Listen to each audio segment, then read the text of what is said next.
All right, so we're going to start section 12.4. This one is on the cross product.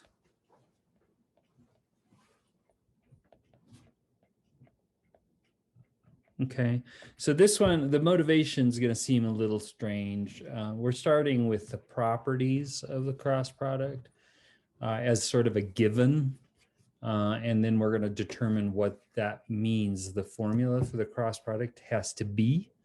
So, and then we'll learn about some other properties which give the trigonometry that's behind it and all that stuff. So first of all, I want to go ahead and draw the what we know about a cross product. So I'm going to begin with a couple of vectors v and w. Here's v, and then I'll go ahead and do w like that. Let me see, I got to do my right hand rule here. I'm actually going to switch the v and the w.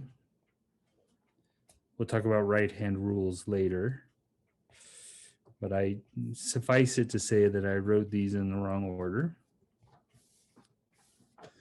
And order matters with cross products. Okay, so I'm going to do a third vector that's going to point sort of upward like this. And it's probably not scaled right, but that's okay. This one's going to be v cross w.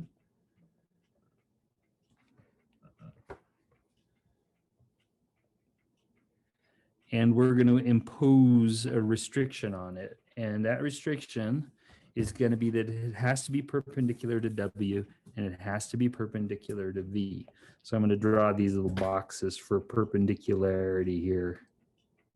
Like, like this.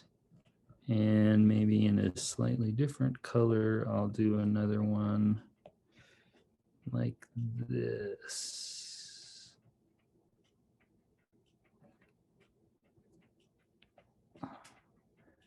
Okay, so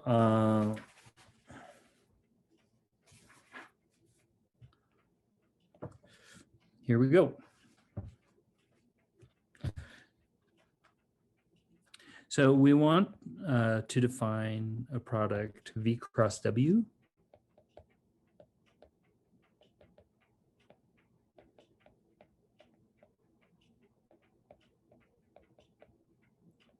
That's perpendicular to both v and w.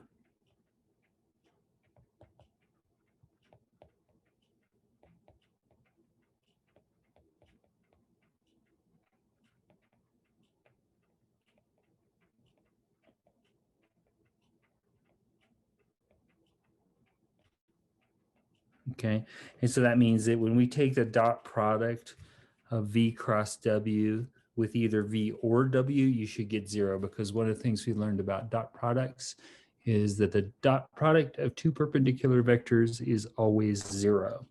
So that's going to be required here. So let's go ahead and begin by letting v be a 3D vector with x1, y1, z1.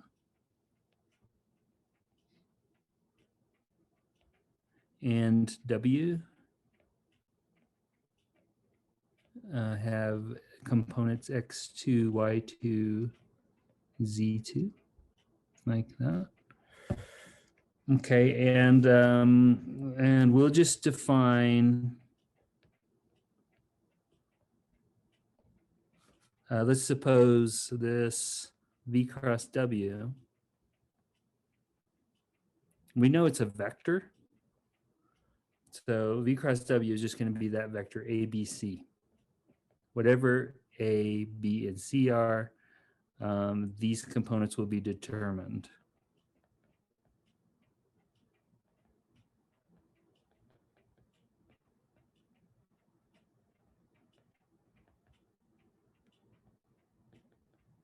Okay. Any questions?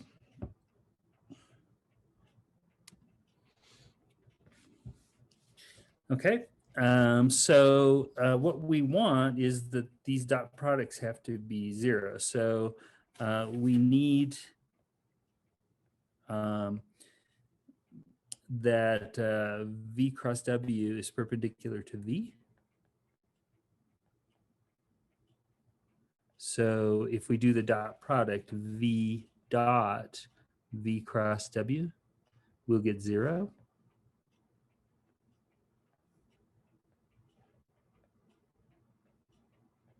And if we do W dot V cross W, we also need to get 0. That's the algebraic statement that forces these to be perpendicular. Okay, any questions?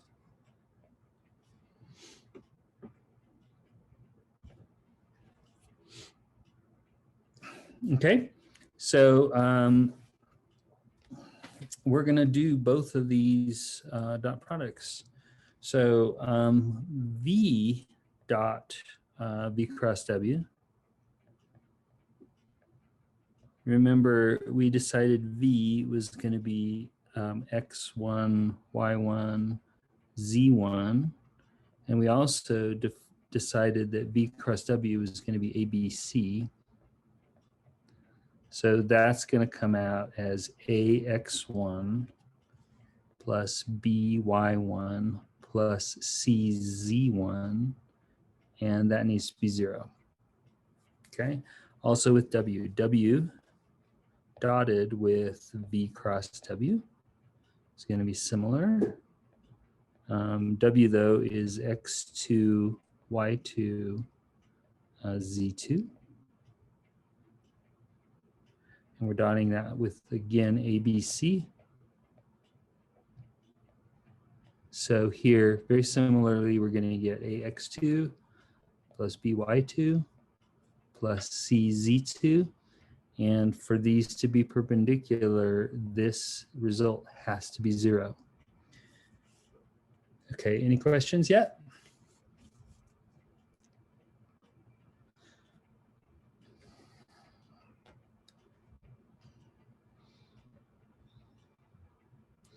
Okay, so if you, what we want to do is find some way to integrate these two equations, and we're going to do this to eliminate a variable. So if you notice, we're going to eliminate C. Okay, so let me put that down.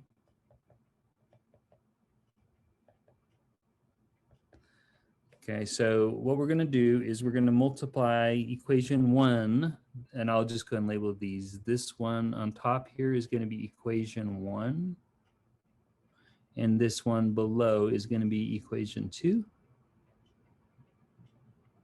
Okay, and so to eliminate C, we're going to do Z2.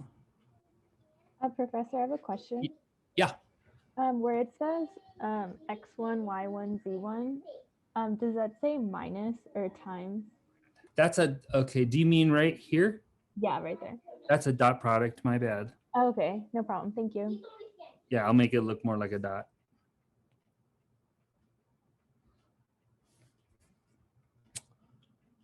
Okay, and yeah, there's no times, they're just dots. That is the multiplication for vectors. All right, so we're going to do Z2 times equation 1. Okay, so multiplying across equation 1 by Z2, you're going to have an AX1 Z2 plus BY1 Z2 plus C Z1 Z2 is equal to 0.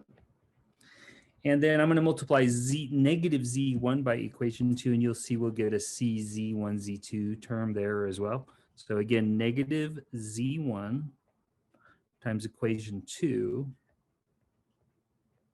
is going to give, again, everything's going to come out negative now, but you'll get a negative A X2 Z1 minus B Y2 Z1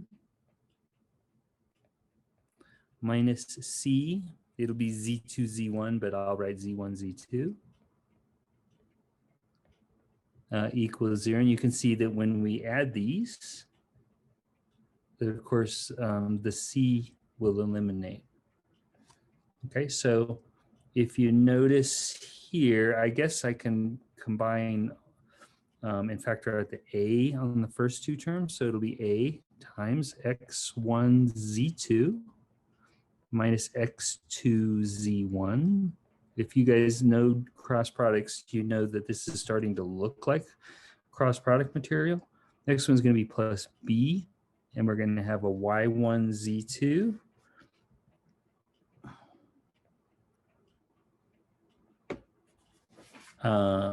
minus y2 z1. Just equals 0. So I'm gonna try and line that up a little better by maybe shrinking it down there like that, I guess, and maybe putting my equals 0 out here.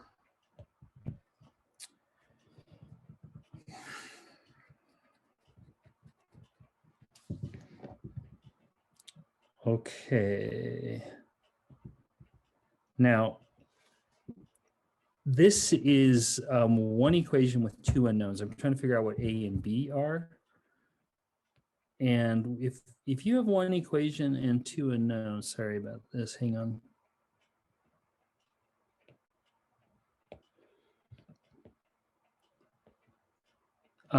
That's actually more unknowns than equations, and it gives you a little freedom.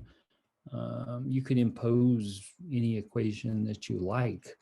So this is sort of the form here. One equation with two unknowns. Okay, so I'm going to give the form as AM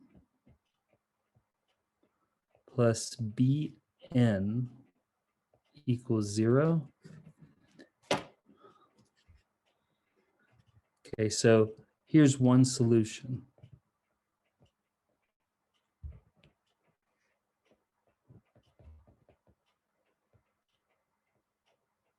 Okay, solution is A equals negative N and B equals M. So if you plug that in, you get negative N M plus B is M, so M N equals 0, and of course that's true. Salamene left a gift for us. Is somebody trying to ask a question? Yeah, Professor, what does it say above one solution? Does it say A? Is that AM? It says A times M plus B times N equals 0. That's what this is, right? Up here is my M. And this is N. Okay? All right, got it. All right, thank you. And all we're saying is that if you make A negative N and B positive M, and you plug those in, you get 0 as required. So here's A. A is going to be negative N. So this will be Y1Z2. Oops, negative. My bad. Negative Y1Z2 minus Y2Z1, which I think I'm going to turn around and make this Y2Z1 minus Y1Z2, so that we have it looking like that. Now B is M.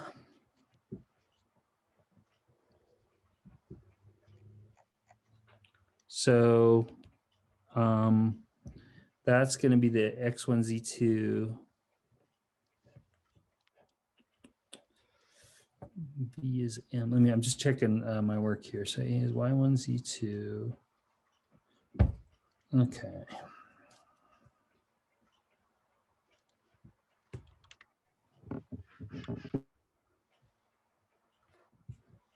Okay, so I'm going to change this round. I apologize, you guys.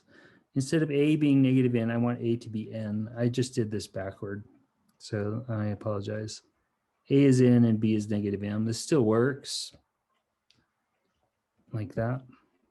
So what that does is it changes that minus sign like this. Okay, so I have just changed, I'll circle this with my highlighter. This is what I've changed over here. And unfortunately, that means I get, well, fortunately, that means I get to drop this minus sign. A is not negative n, it's just n, and I can get rid of all this down here below like that. So that's the better version that I meant to do. It's pretty clear that there's more than one way to do this solution as we're doing. Okay. So A is n, and it has to look like that. B is negative m, so now I'm changing B, negative m, so this will be the negative of m, which was x1 z2 minus x2 z1. And believe it or not, I'm going to leave that minus sign out in front of the parentheses as it is.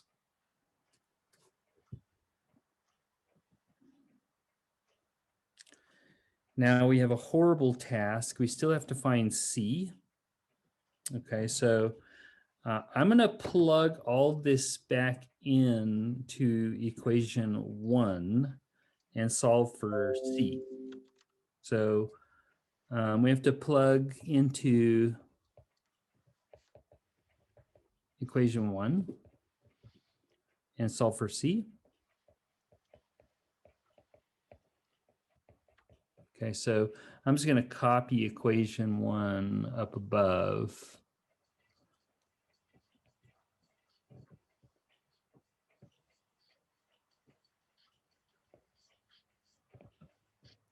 Down here.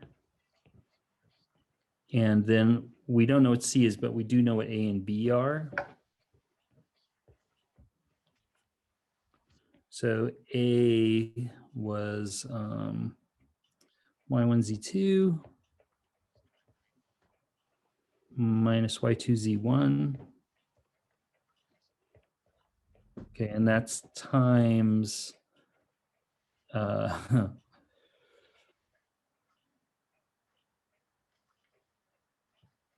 x1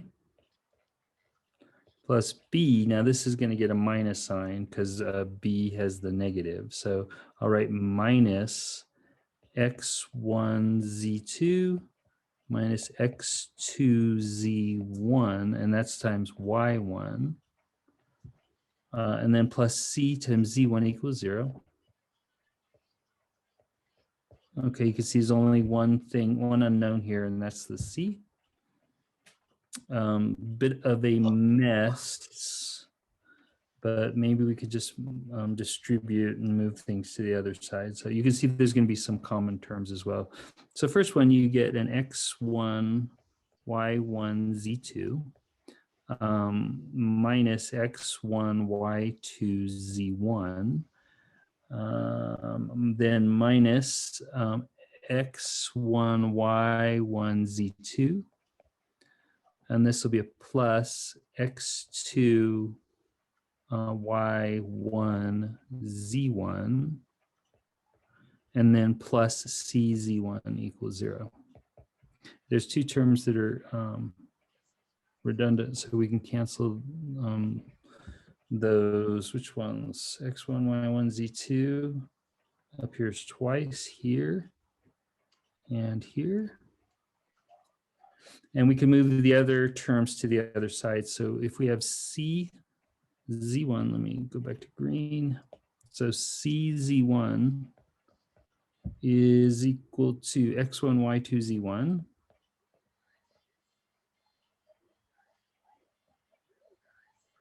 Making it positive on the other side. And then minus x2, y2, z1.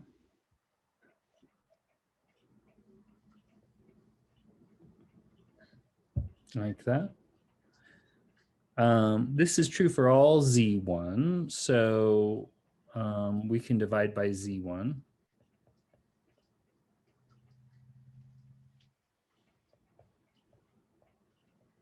Okay, so we'll, if it's positive, we'll just assume it's positive and divide it out. So if we divide by C1 here and here, then we get C equals x1, y2 minus x2, y1. There's a mistake. That should be x2, y1. I'll fix that like this. Okay, so the cross product of V and W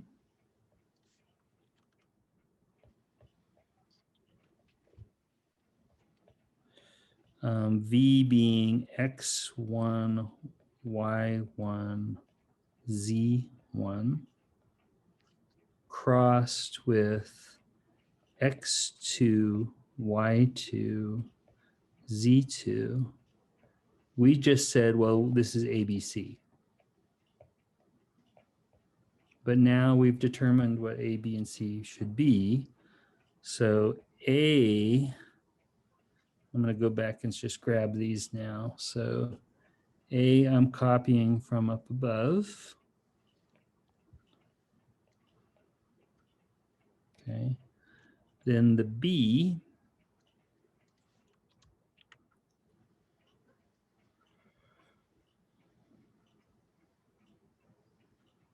keeping the minus sign just the way it is, like this.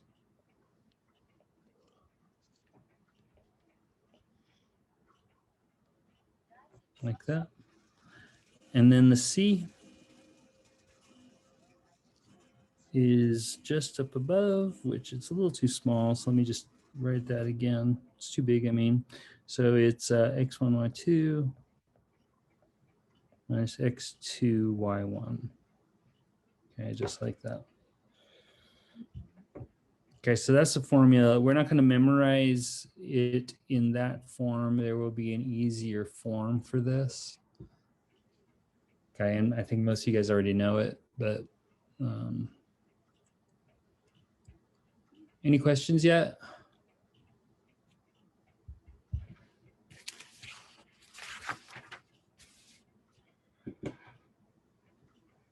Okay, now I want to take a moment and just describe what determinants are. So maybe down below, I'm just going to leave that there for a second. And then down below, I'm going to define a 2x2 determinant.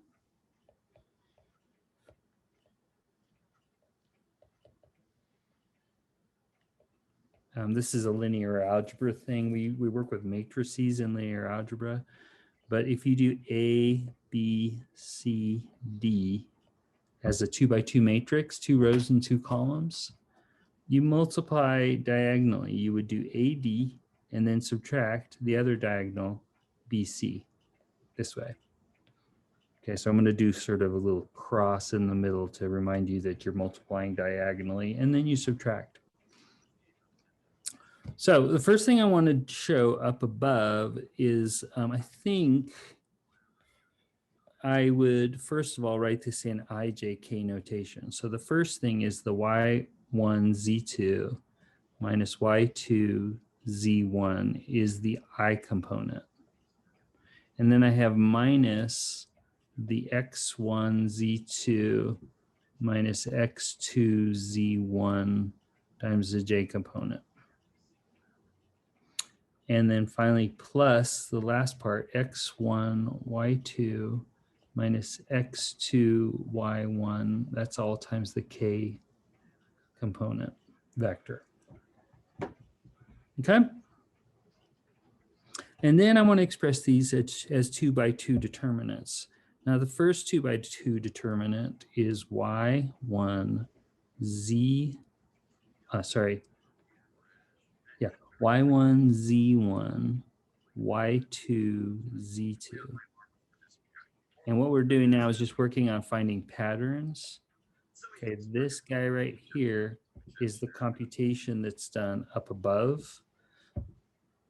Y1 Z2 minus Y2 Z1. I should have a 1 there.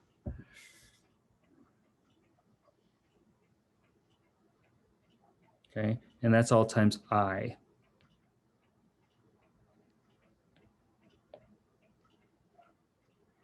Okay, now we do minus on the J part. And again, a 2 by 2 determinant. It's an X1 Z1, X2 Z2. 2 by 2 determinant times the J unit vector. And again, that multiplication is a diagonal. So you go down and then up. So it's X1 Z2 minus X2 Z1.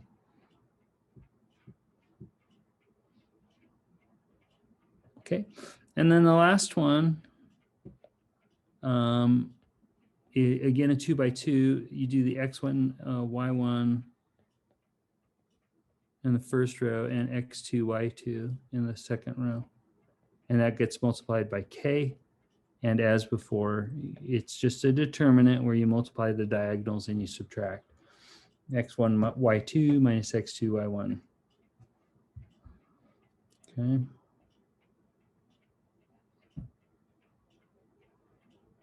Now, the last step is that this can be expressed as a 3 by 3 determinant.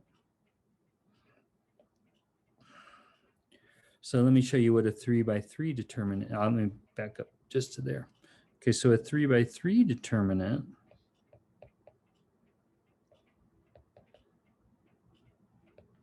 is done in terms of a bunch of 2 by 2 determinants.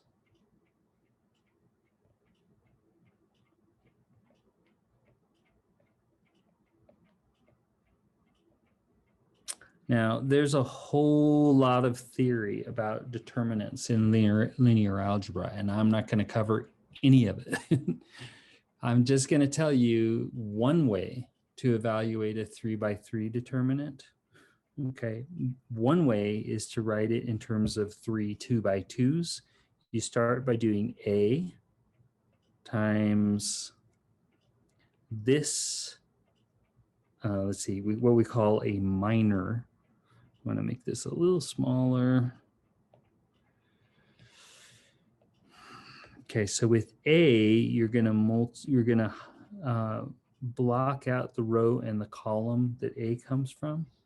So watch how I block out the row and column for the A. And what remains is an E, F, H, I. You put that down here.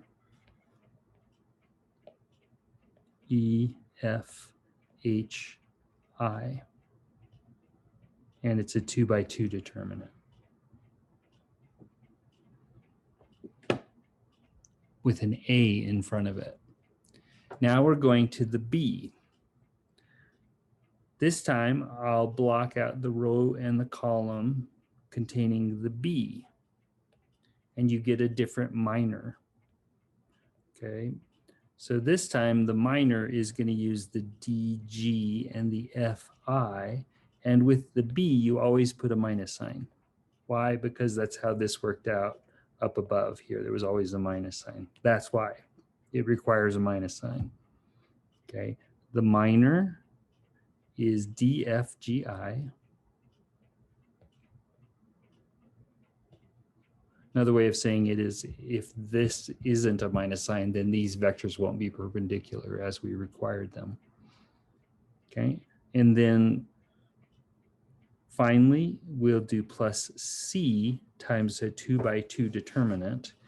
And now I'm going to cross out the row and the column containing the C and look at the minor that remains. So that's the DEGH.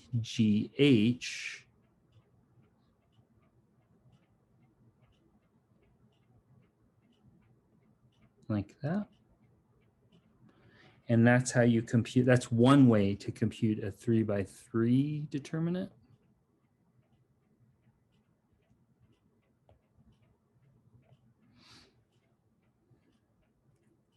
Okay, is there any question about that?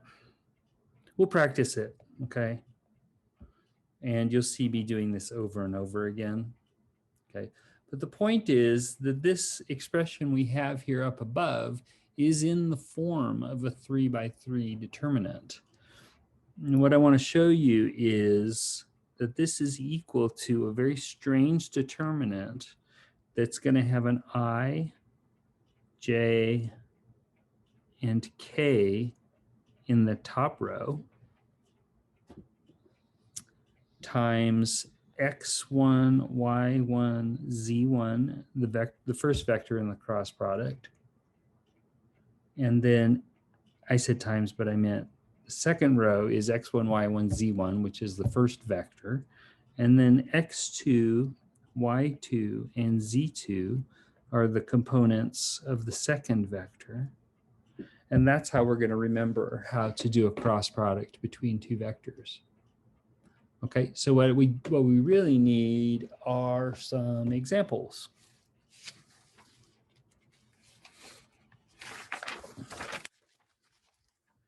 Okay, so let's jump into that next.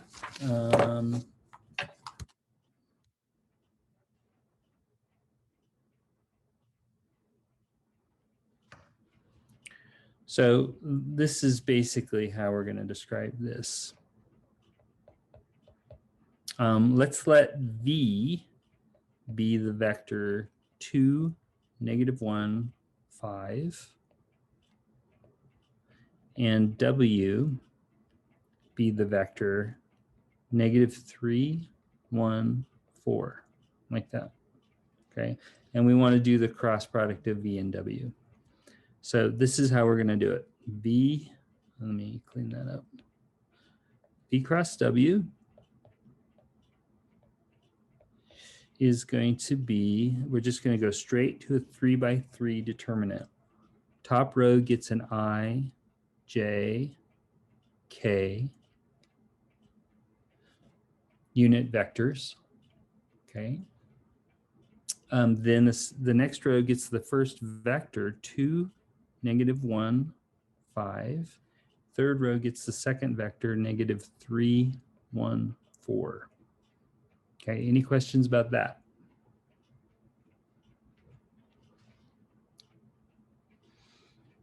Now, I'm going to talk about blocking out rows and columns. First, I'm going to start with the I hat vector, okay?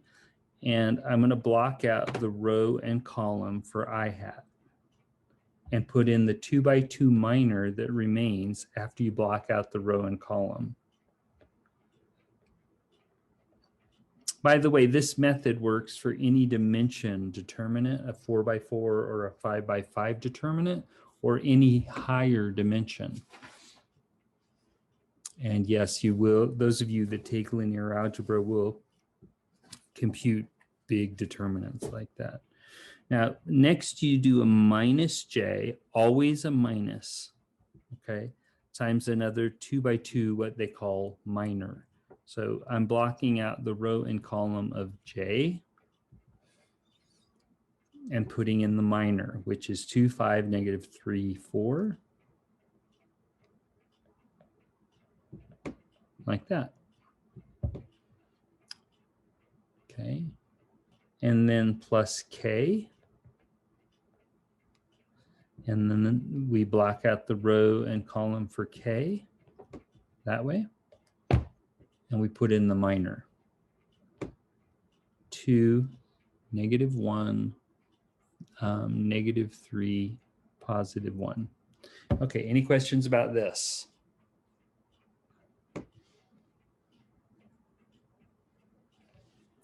Remember, at this point, you're just cross multiplying, sort of, and subtracting. Okay, so I'm going to write it out real carefully right now.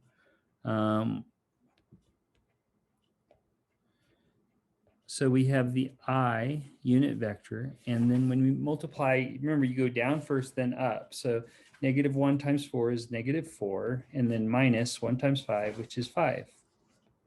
Okay, and then -j here we'll do 2 times 4 is 8 minus negative 3 times 5, that's a double negative, minus negative 15.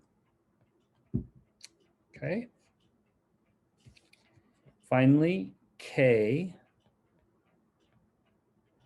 gets a 2 times 1, which is 2. This one's a triple negative, so it's minus negative 3 times negative 1, which is just 3. Okay? Professor, can you do J again one more time? Yes. So do you mean to this part? Yeah. Okay, so first of all, remember that the J always gets a minus sign in front. Okay, don't forget. Okay, that's the first part. And then the second thing to remember is that when you're doing J, you want to block out the row and column for the J.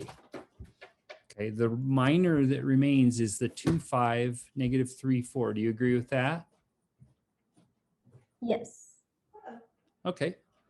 And then when you evaluate, so once you've got that, then you just need to evaluate this. You would multiply downward first.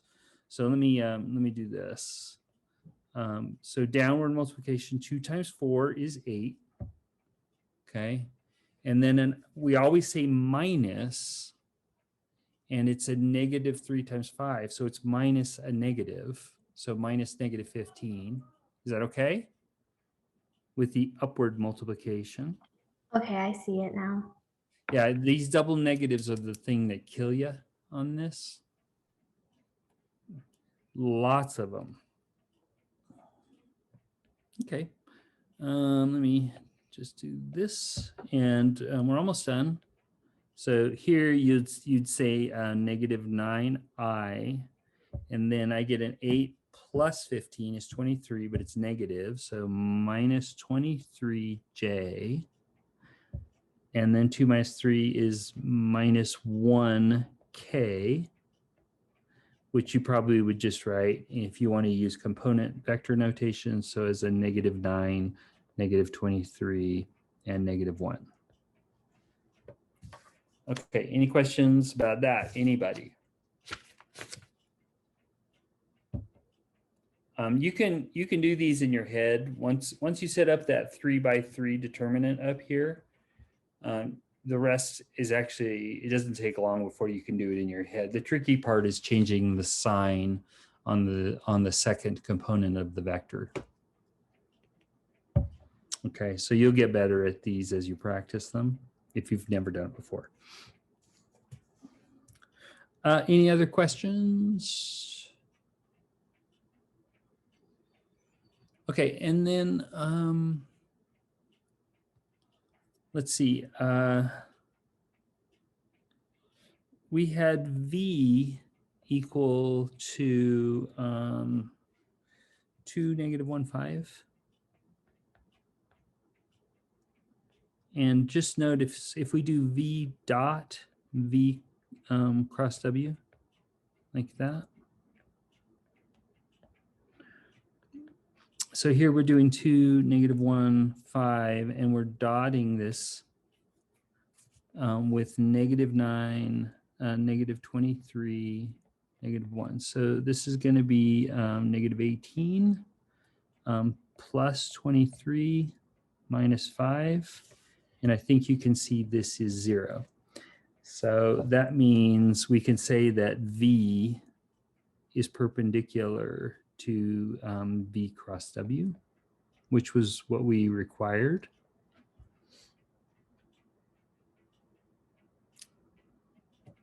Also, W was negative 314.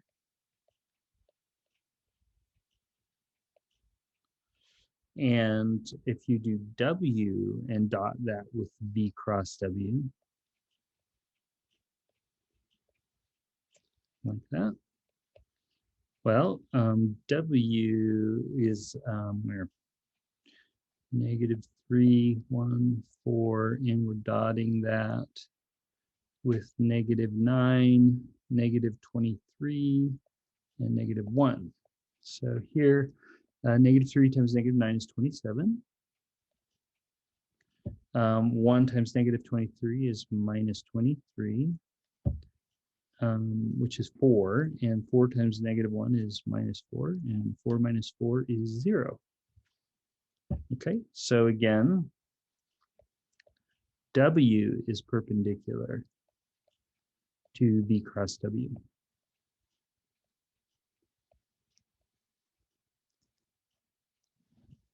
Okay, any questions?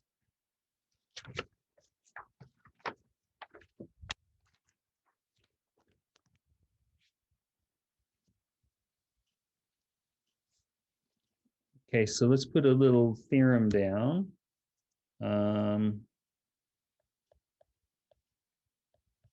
First one, we got a list of things to show now. Is one that we've already discussed, and that is V cross W is orthogonal, that is to say perpendicular to both V and W.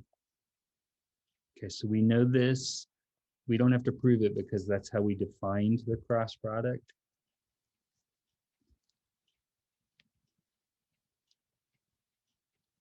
The next theorem parallel vectors have a 0 cross product.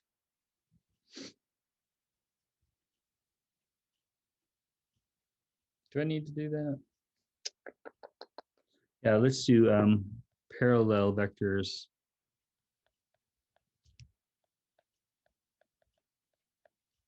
have a 0 cross product.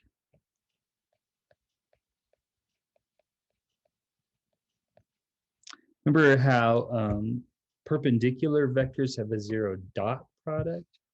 That's perpendicular, gives a 0 dot product. Parallel vectors have a 0 cross product. Okay, so let's say note that KV is parallel to V. So if let's say V is just like ABC, then KV is equal to KA, KB, KC, like that. And so if you do KV and you cross that with V, you're going to do this cross product. Question? Oh, I probably shouldn't use a K, darn it.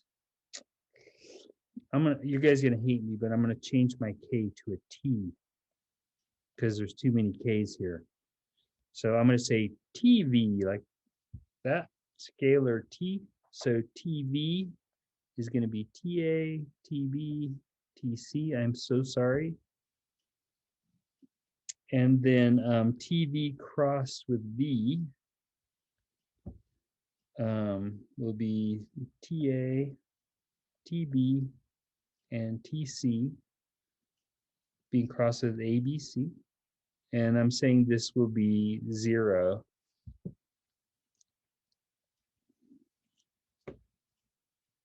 Okay, so just simple enough. This will be I hat times the little bit of a minor. Again, I'm going to block out the row and column for I hat. So I'll get, oops, I'll get a TB, TC, TB, TC, BC like this. And if you notice, well, you can, I think you can see that's going to come out 0. And then minus J hat.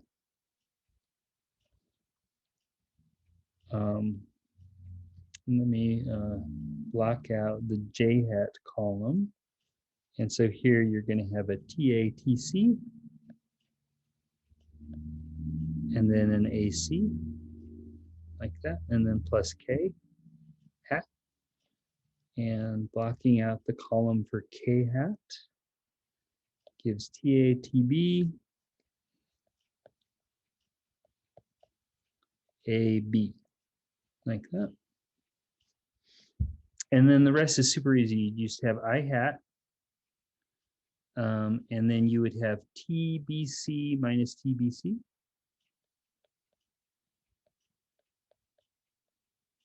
Minus J hat times TAC minus TAC plus K hat times TAB minus TAB like that. And of course, this is going to be 0 I hat plus 0 J hat plus 0 K hat like that, which you may as well recognize. Sometimes we write as 0, 0, 0 in component vector form, or we would just do a 0 with a barb over it to imply the 0 vector. Notice this is not a scalar. So cross products are vectors, not scalars. That's why we call cross products vector products sometimes. And I guess then another theorem, if you wanted to put it in there, you could say any vector dotted with itself is 0. Okay, so we can add that in. Any vector crossed with itself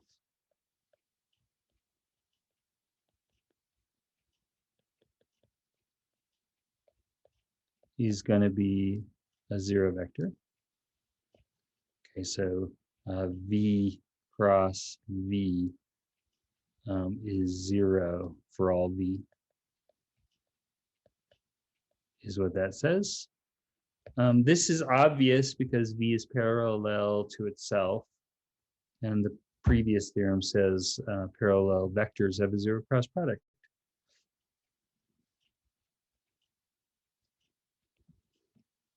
Okay, so that's pretty easy. Does anybody have questions? Can you scroll up a little bit? Yeah.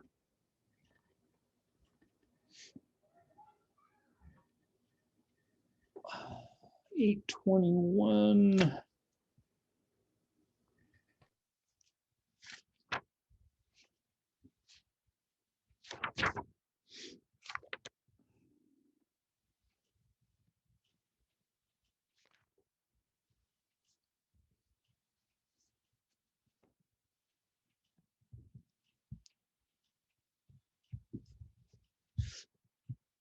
Is that okay? Or should I wait here a little longer? Could you actually go a little further up? Oh, further. Yeah. Is that like that? A tiny bit further. Sorry. I don't know what you want to see.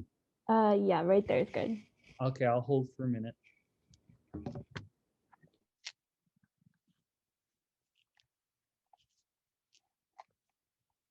Okay, I'm good. Thank you. Oh, great. Thank you.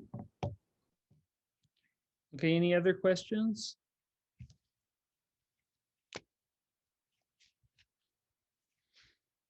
Okay, so the last theorem, oh, I don't know if it's the last one. The next theorem talks about the trigonometry part. So first of all, reminders. Okay, the first one is for dot products. V dot W is the magnitude of V, magnitude of W. And with dot products, we get the cosine. That's how we do trig with dot products.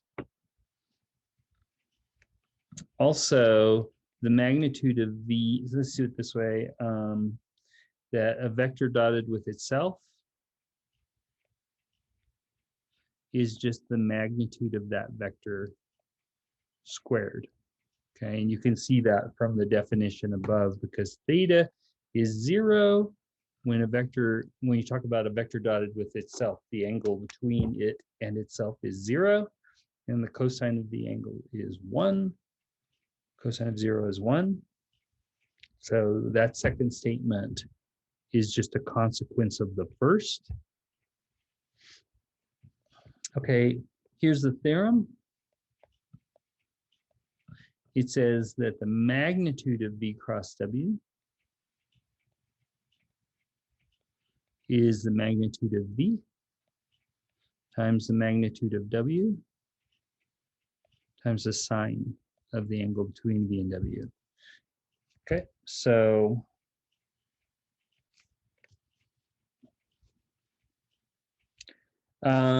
let's let, this is a proof here.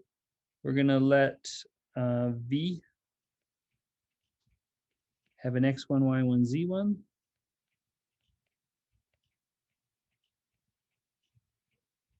Oops.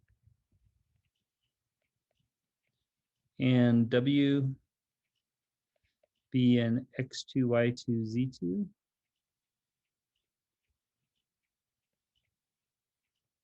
Okay. And previously, V cross W, we already did. So I'm going to go back up and grab that if you don't mind. When we first did that cross product, we had where?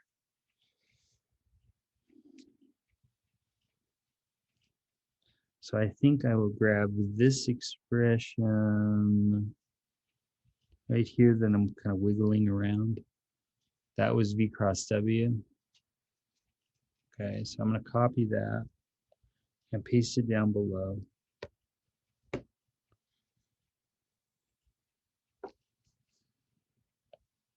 Maybe shrink it down a little, or at least try to.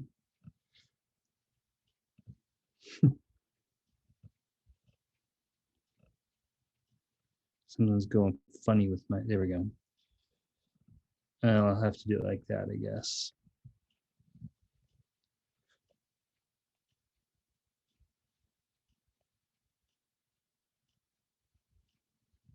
Okay. So this is all just by way of reminder. Okay. Now what we're going to do is the magnitude of V cross W squared. So what you get, and I'm not going to do all the steps of this proof because they're really horrible. Okay, so the magnitude of V cross W squared, as you know, is just the dot product of V cross W with itself. Oh, goodness. Okay, so that's this statement just up at the top of the screen. If you dot a vector with itself, you get the magnitude squared. Okay. Now, using V cross W, what you're going to get is just taking what's above here. I'm just going to copy V cross W up here, and I'm going to doctor this up.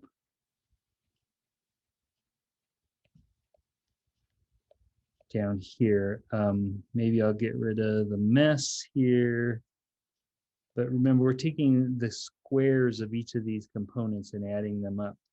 So what you're going to get, yeah, that's not great. Hang on. I want to move that down a bit. Okay.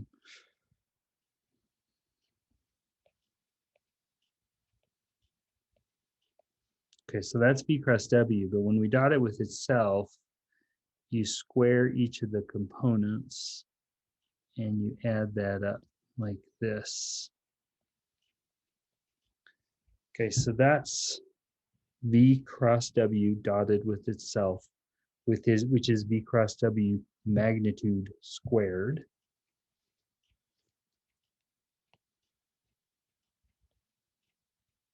So I'm just going to take a moment and do a little cleanup and let you guys catch up.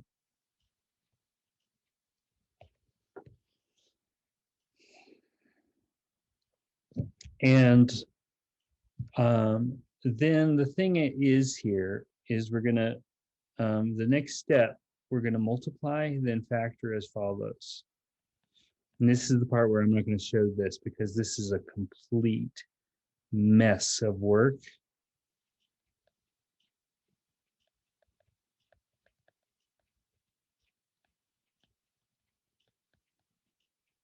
Okay, but you can multiply these out and show that these are all the same. So what this comes out to is the first one is x1 squared plus y1 squared plus z1 squared times x2 squared plus y2 squared plus z2 squared. Okay, and then minus, you'll get an x1, x2 plus y1, y2 plus z1, z2, that whole quantity squared. Okay, so it's a bit of work to show that these are equal. And I only have 5 minutes left, so there's no way we're going to do this. But if you use something like Wolfram Alpha and asked it to multiply out both of these expressions, you'd get the same thing. The point is that this first factor, oh boy, this first factor is just v1 dotted with itself. And was it v1? No, it's just v, my bad. Okay, so that's just v dotted with itself, which will be the magnitude of v squared. Okay. The second factor is w dotted with itself. Like that. Okay. The next factor is v dotted with w squared.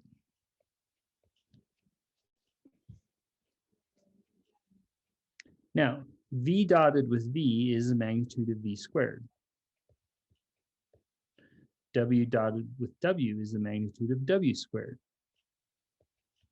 Okay, and then v dot w, I'm going to do this in parentheses, is the magnitude of v. Notice we've converted from cross products to a bunch of dot products. This thing started as a cross product. Now it's dot products. Okay, so I've got magnitude of v, magnitude of w, cos theta. That's just the main identity for the dot product, and it's squared. Okay, so that's going back to this statement right at the top of the screen here. Okay. So then, I don't know if you can see it, but what you've got is magnitude of v squared, magnitude of w squared minus magnitude of v squared, magnitude of w squared, and then a cos squared theta. And of course, we're going to factor out magnitude of v squared, magnitude of w squared. And what's left inside is 1 minus cos squared theta. Oh, Lord, that's a lot of work. You see, we're going to have the sine square there. So this is magnitude of v square, magnitude of w squared times sine squared theta.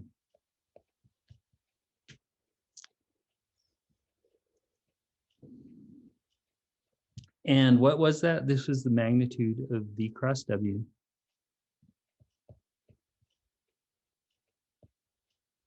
squared. So if we take the square root,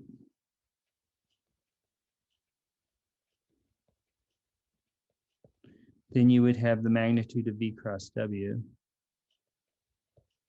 And take the square root of the other side, you would have a plus or minus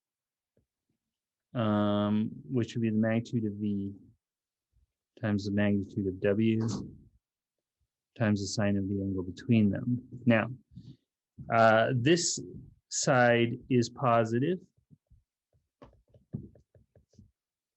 Okay, these terms are positive. Okay, now for theta, theta is going to be between 0 and pi always, because the angle between two vectors is between 0 and 180 degrees, which means that the sine of theta, because theta is always in quadrants 1 and 2, the sine is the y-coordinate, so it's going to be positive everywhere there. So this one's non-negative anyway. Okay, which means that this must be positive for the plus sign, the plus or minus. So we'll do plus on that. Okay, so we can go ahead and finish up our theorem that the magnitude of V cross W is the magnitude of V, magnitude of W, times the sine of the angle that separates those two guys. And we'll call that QED, which sort of Latin for something like it is proven, and or an abbreviation of that. I think we're done. Was there going to be a question? Question? Okay, so we're going to finish this next time.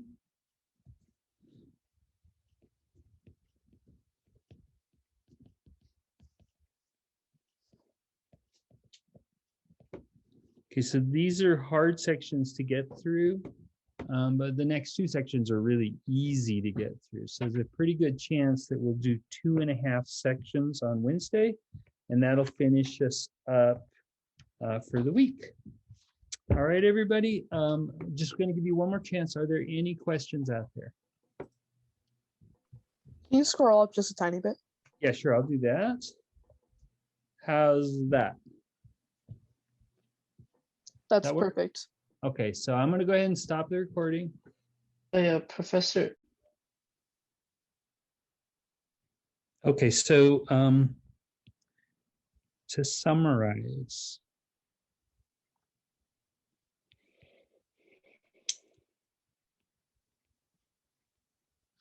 we've learned that that V dot W is the magnitude of V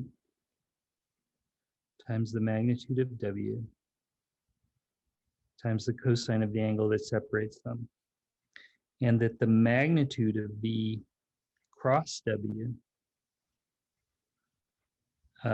is equal to the magnitude of V times the magnitude of W times the sine of the angle that separates them. And so basically, we do trig in 3 dimensions.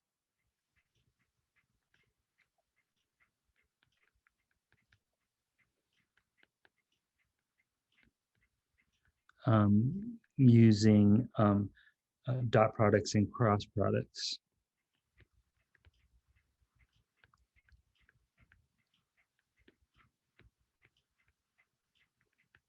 They become our trigonometry. And so in any context where you can imagine, needing to compute just so many things that involve trig functions, then you'll usually see a formulation. If it's in 3 dimensions, you'll usually see a formulation that involves dot products or cross products. So, I mean, and here's a quick example of that. This is just one example.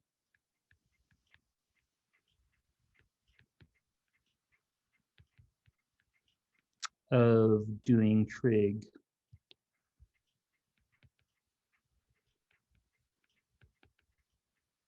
With these. Okay, so I'm going to make a parallelogram.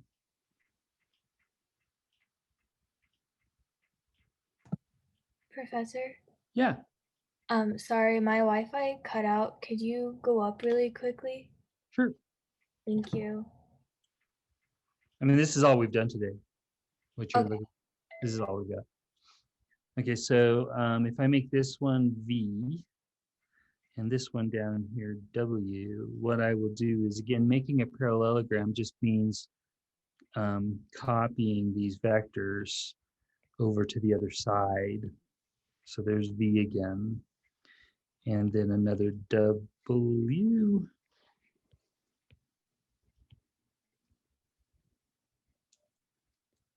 Okay, and what I want to do is compute the area of this parallelogram.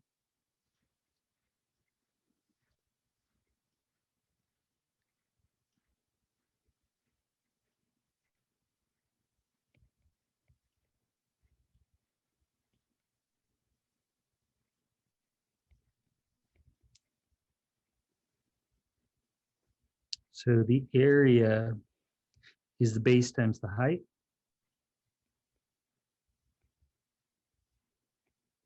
Okay, the height's always a little bit tricky, so let's get that part down.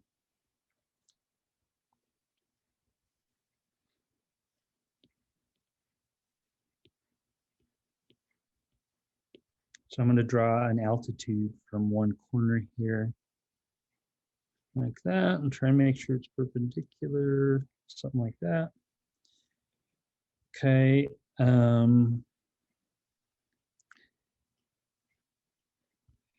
So if we give the angle here a name and call it, oops, call it theta.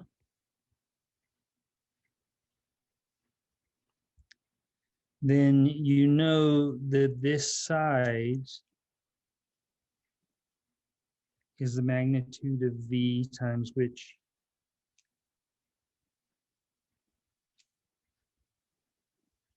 Times what?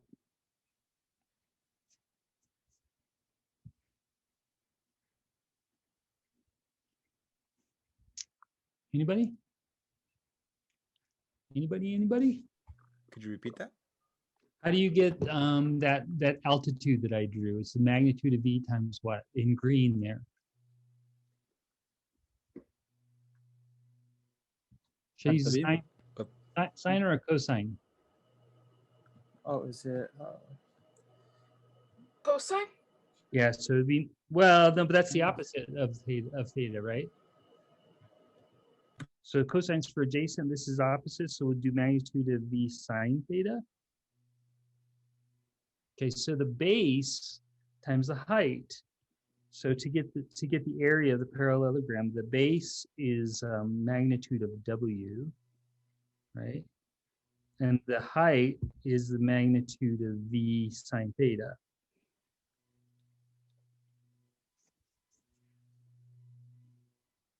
Okay, which you could just write as magnitude of V, magnitude of W, sine theta, which is the magnitude of what? The cross product? Yeah, V cross W. So it's easier to compute areas by just taking a cross product than by doing the trig.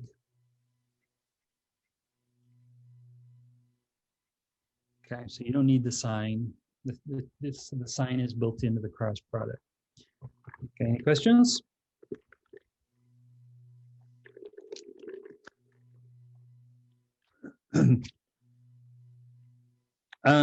So we need next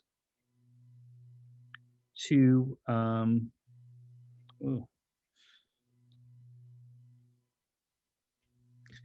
we've got to deal with the ijk vectors. So let's go to the standard basis vectors.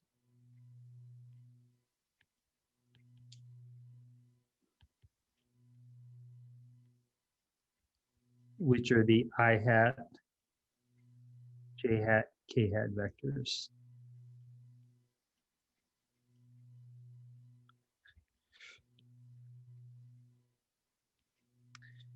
Okay. So just want to do the cross products. So if we do I hat and we cross this with J hat, This is going to be, well, let's say I hat is 1, 0, 0. And we're crossing this with j hat, which is 0, 1, 0.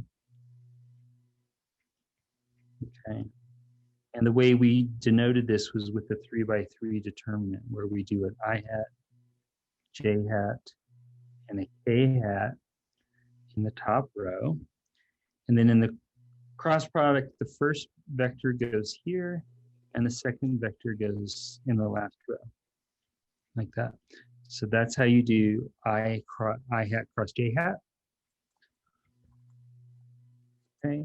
And then just to remind you, we always do I times something minus j times something, and then plus k times something.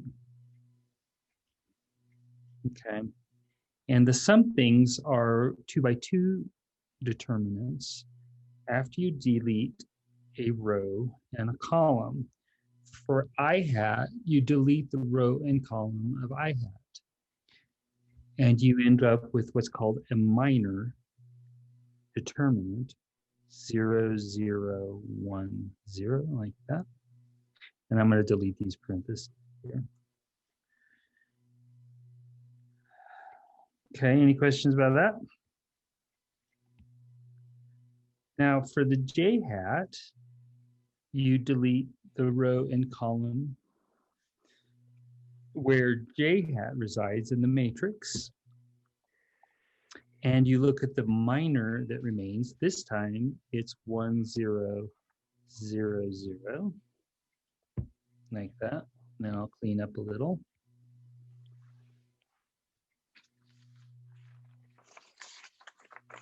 And then for the third term, you add k hat times a minor.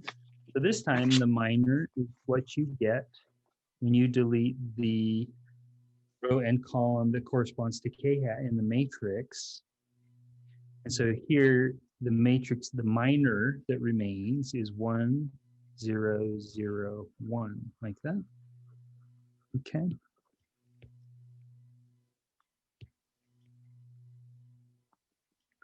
Just like that. Now, the way we do a 2 by 2 determinant, just as a reminder,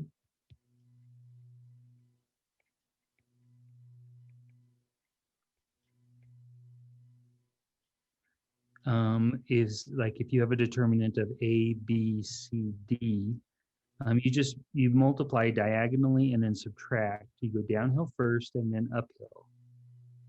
Okay, so the determinant is AD minus BC. So that's how we do 2 by 2s.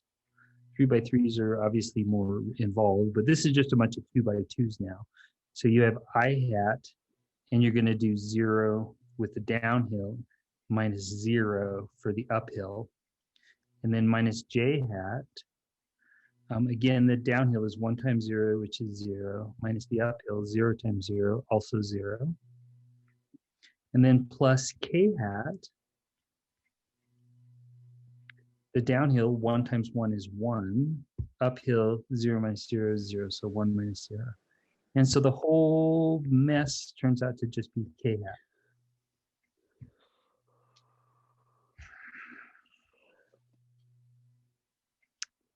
Okay, any questions?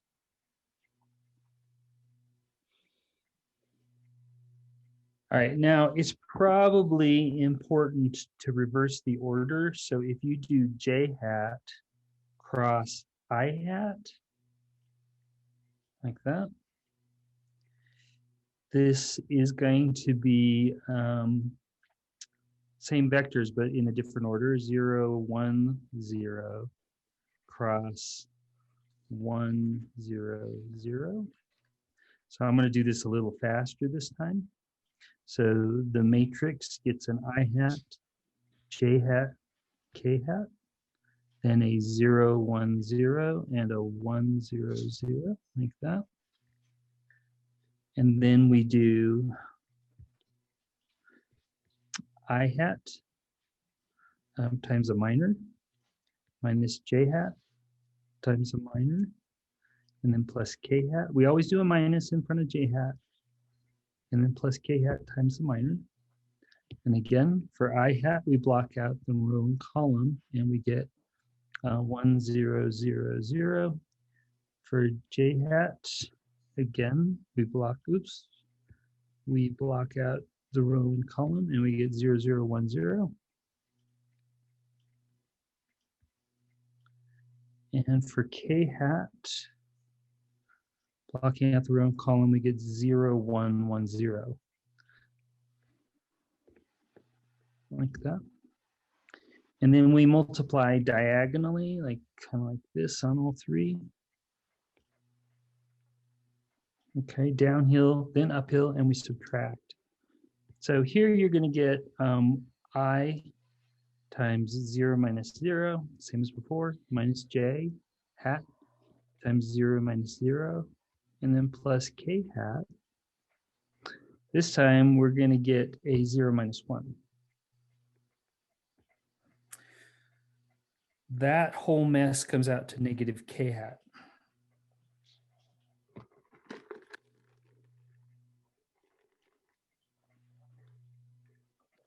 So we see that I hat cross j hat is k hat, but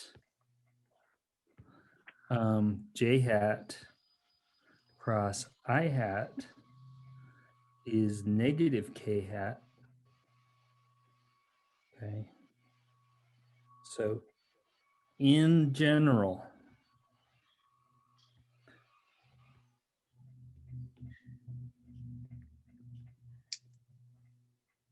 A cross B, I'll use V and W just because that's what I normally use.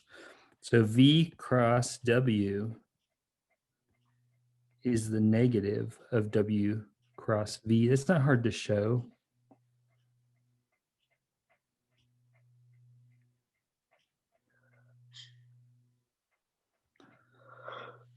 But it's very important. This is the first multiplication that you've probably seen that does not commute, meaning you can't change the order and get the same answer.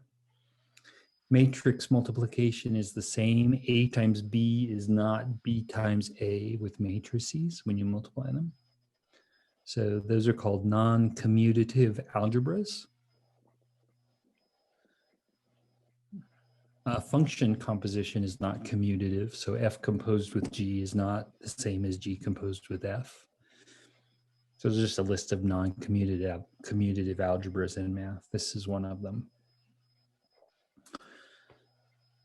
Okay, so that's an issue. Let me go ahead and also bring out what is the right-hand rule.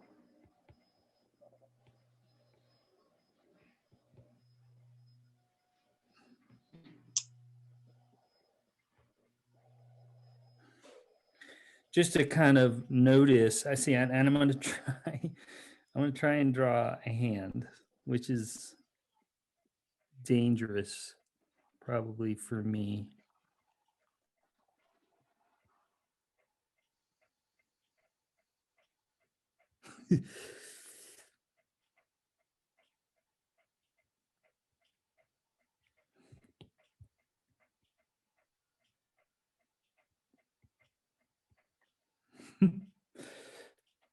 It's bad, I know. Ooh, what happened?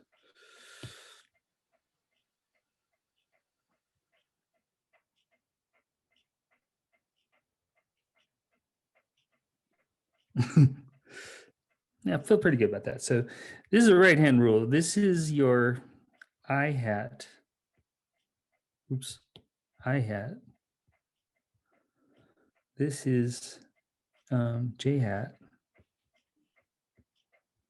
And remember, I should have put an arrow there. I almost feel like I should put an axis here. So I'm going to tweak it a little here.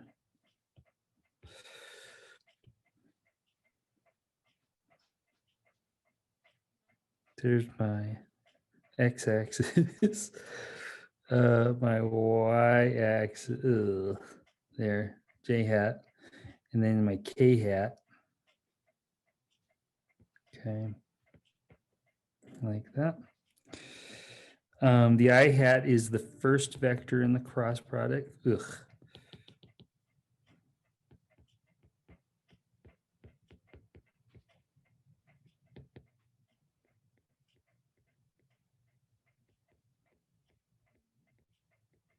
Okay, the J hat is the second vector.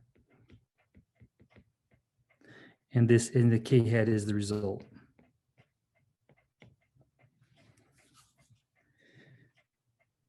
Professor, I just have a question for the J hat.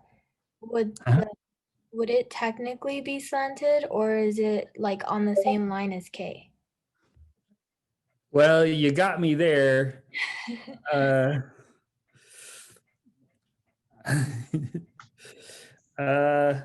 it's just because I don't know how to draw a hand. You know what I mean? So what I guess I need to do. No, it's literally like your y-axis.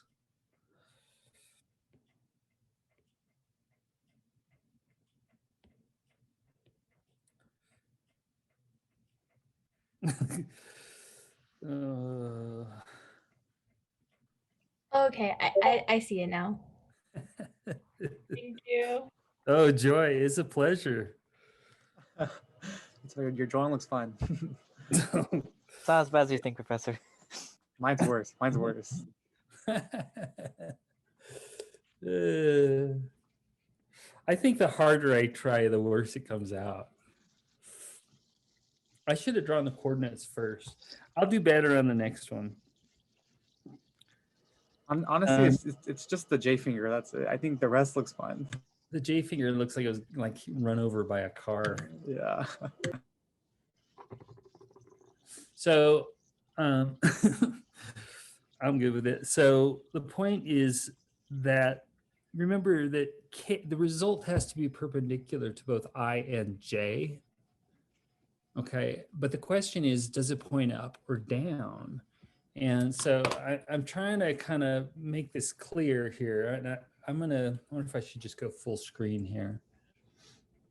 Okay,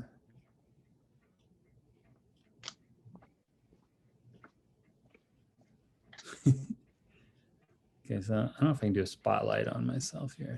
So click.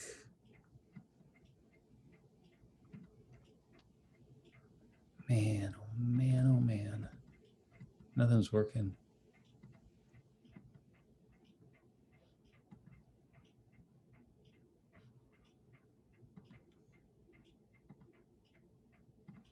Okay, so there we go. So the idea with the right-hand rule is that if this is your first vector, then you need to line your hand up so that your index finger is pointing in the direction of the first vector in the cross product, and the middle finger has to point in the direction of the second vector, and your thumb tells you which way the result points. It could point up or down. Okay. Now, if it turns out that this is the first, see how my middle finger is pointing right at you? If this is the first vector, then you're doing it wrong. Okay, the index finger has to point in the direction of the first vector. And this is just telling you you've got your hand upside down. So if the first vector is kind of going off to the left, then I need to turn it over so that the index finger is the first finger pointing to the left. Okay, and then the middle finger has to be the second vector. Okay, and if that's the way, if it's V cross W rather than W cross V, V cross W in this orientation has a product that points down. Okay, that's how we use the right-hand rule. Okay, you sometimes have to put your hand in a really uncomfortable position if you're drawing these pictures. And sometimes it's just like, oh God, I can't make my hand look like what I need to. But it's what tells you the direction of the result if you have to draw the picture. Okay. We can use 3 pen to do this. What? We can use 3 pen to do this. Like a red pen, a blue pen, and a black pen. You maybe, yeah. I don't know. You can think of the XYZ coordinate system. If you think about the XYZ coordinate system, we always say X first and Y second, and therefore Z points up. So it has the cross product sort of uses the same orientation as the XYZ coordinate system. X has to go to the left if you want Z to go up. And if you make X go to the right, you're looking at it upside down. And so Z needs to point down.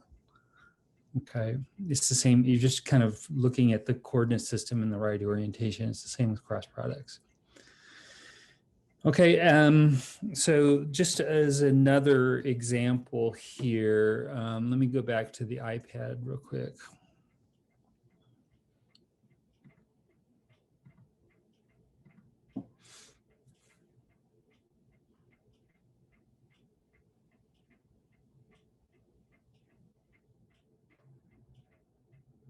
Okay, so I'm gonna have to go out and in. There's a new glitch. Come on. There we go. Okay, so, you know, in general, if I've got an A like this, or a V maybe, and then a W like that, then you're thinking about, all right, well, so this is W here. And you're thinking about how your right hand works, not your left hand. So the V is your index finger, and the W is your middle finger like that. And then here are your other two fingers. And then this is your thumb. See, this is worse. And I didn't try very hard that time. Oh God, I'm embarrassed. I don't even want to think about what that might look like to some people. So I'm just going to get rid of it. So there's V cross W. Okay. So the V looks like your index finger. The W looks like your middle finger.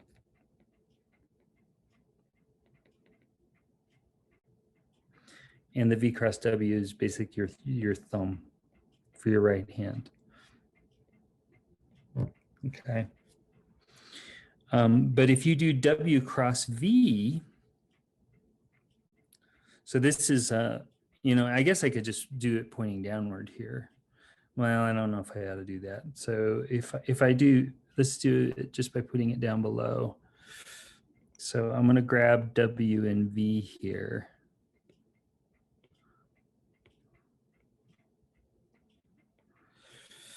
And then W cross V is going to have to point down like this.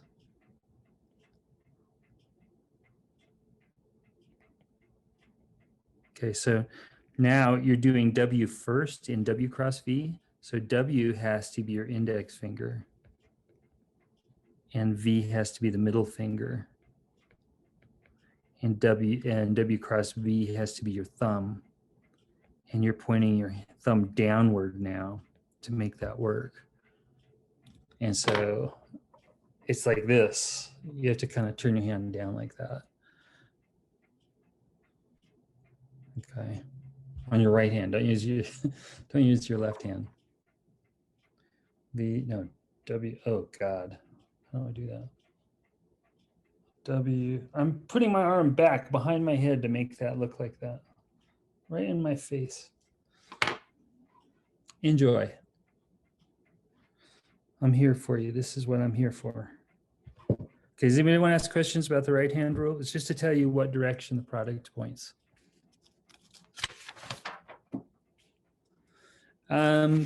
Also, you know, we did I cross J. I'm not going to do these all, but also we learned that I cross J equals K.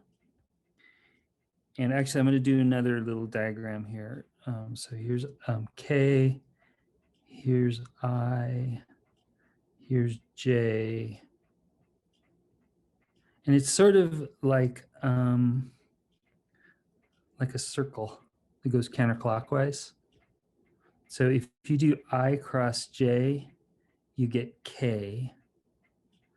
If you do J cross K, it comes around and gives you an I.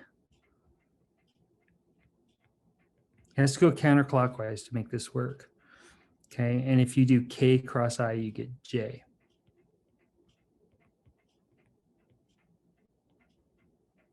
And this is all demonstrated by right-hand rule, and you can have all the fun you want twisting your arm around to get that to work out for you.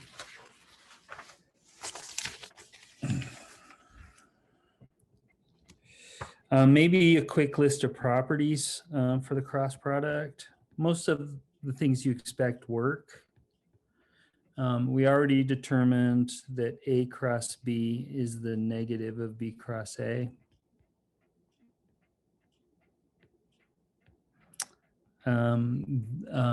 Obvious stuff like CA cross B is C times the vector A cross B.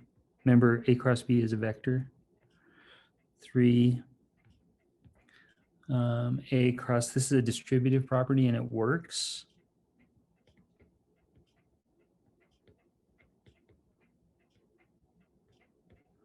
And we will have to do this at times. So this is A cross B plus A cross C.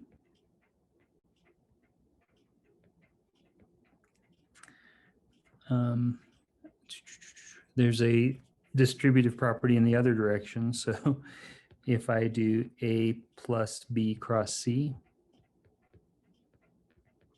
then you can distribute in that direction as well. So you get A cross C plus B cross C. Left distributive and right distributive. Okay. Almost done. This one's really interesting. This one's called triple product. Is A dot B cross C. Remember, B cross C is a vector. So you can dot another vector with that vector. And this turns out to be A cross B dot C. Same thing.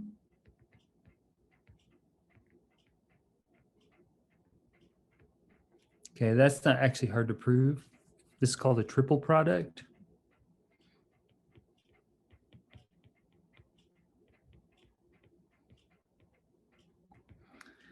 Now this next one, I have a proof board but it's an absolute nightmare.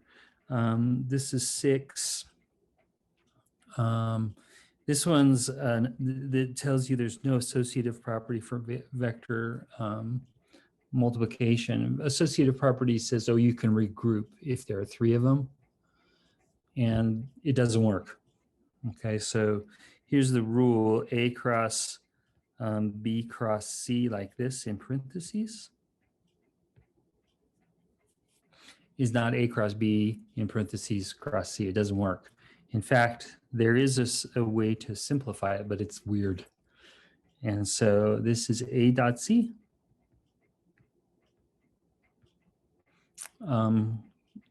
That's a scalar times B. And then minus A dot B. That's a scalar times C. Okay. And I'm going to just in parentheses say that there is no associative property.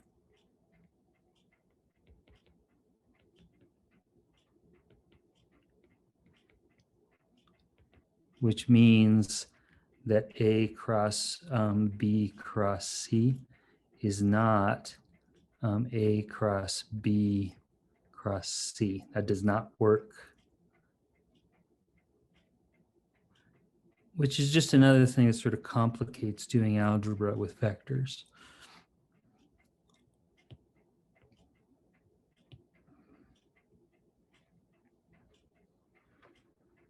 And the closest you get to one of these triple products is property 6 here. No associative property, but it still gives us something we can do. Okay, last thing, and then we'll take a break.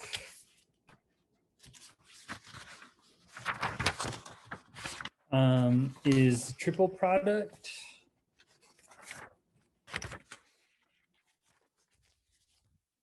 And this comes up from time to time.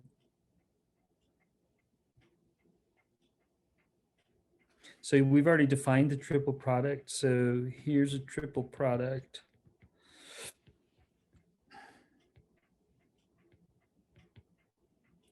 A dot B cross C, what does it do?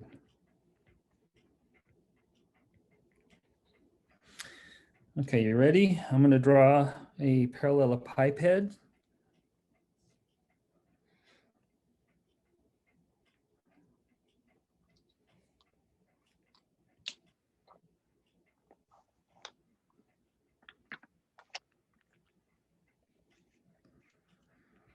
So these are going to be A and B down on the bottom.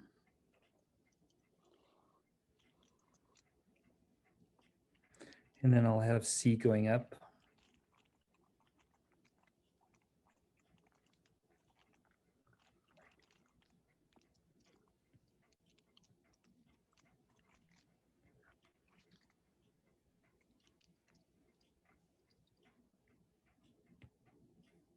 I don't know how to deal with this B. I think I'm going to make it a little bit smaller.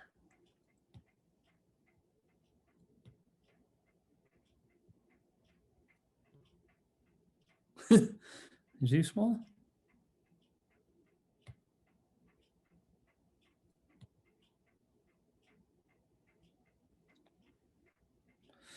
Okay, and then just copies of these all over the place. So let me put my barbs on. And so A, we're going to make a parallelepiped out of this. So I'm going to start with A here. And just start pasting it all over the place. Here. Up here. And I think I could copy this stuff and put them up here like that and erase a few details. Oops. Like that. The rest of this is just connecting vertices, so I'll do that the hard way.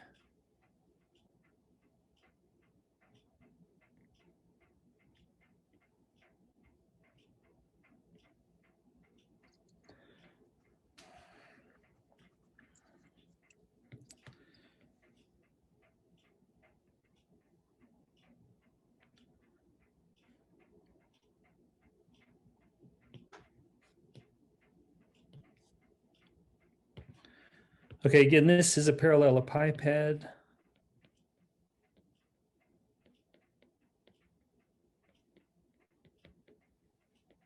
Okay, where it is 6 faces and opposite faces are parallel. They're parallel parallelograms.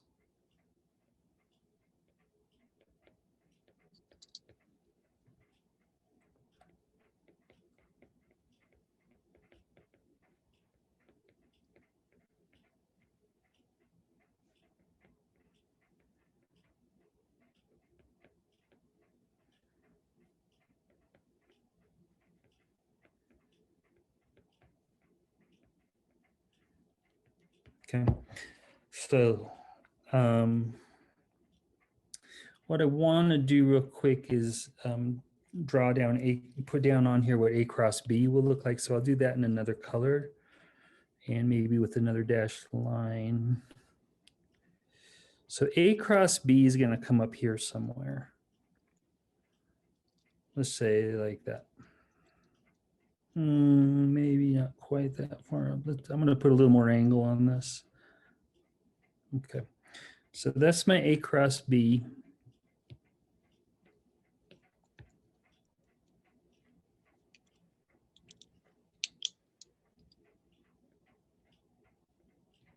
Okay, and then what I want is I'm going to make the angle theta, I'm going to move my C a little bit closer over here so that my angle theta is the one between C and A cross B. So right down here, I'm going to put a theta. Okay. And then one more line. This one's supposed to be a perpendicular from the tip of C. I want a perpendicular to come over to A cross B.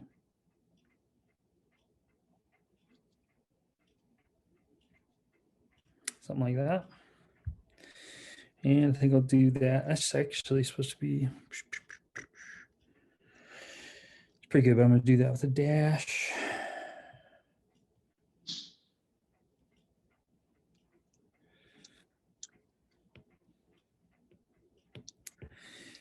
Okay, so what I want is this length here.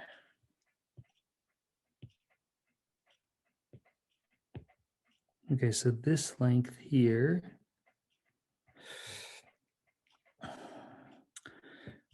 Sine or cosine. So this could be the magnitude of C times either the sine or the cosine of theta. What do you think? Sine? So it's adjacent to theta. So is that sine or cosine? Cosine. Yeah, cosine. There. And then the area of the base of this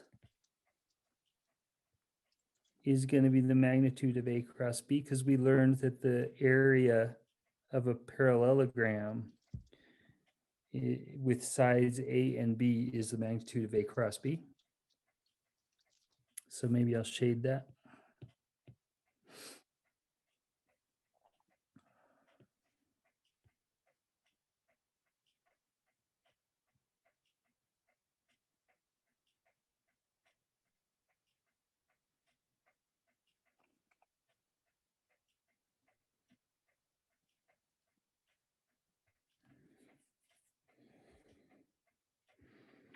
Okay, so the volume of the parallelepiped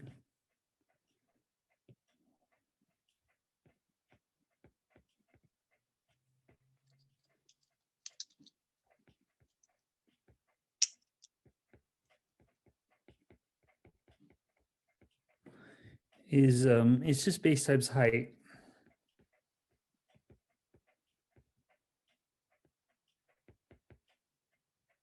Okay.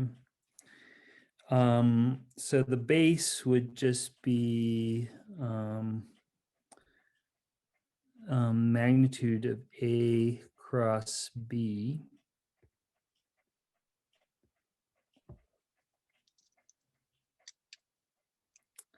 And the height would be magnitude of C cos theta. Like that.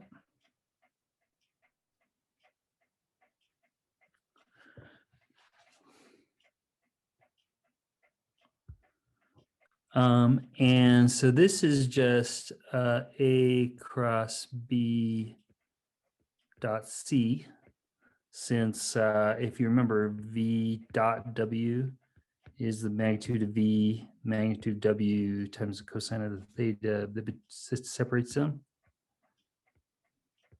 Like that. So that's all I'm doing here.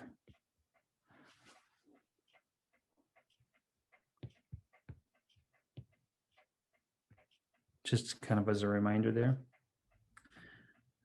A cross B dot C, but that's the same as A dot B cross C, which is another way of saying it doesn't matter what sides you use for the vertical. It should be clear that it doesn't matter what side is considered up on this. Right now I have C sort of pointing up, but A could be thought of as the up. It just doesn't matter which face is the base either. So it doesn't matter what order you do this in, but I would say take the absolute value if this comes out negative. See, if you change B and C, then you'll change the sign of the answer. Okay, so you want to take the absolute value of this if it comes out negative.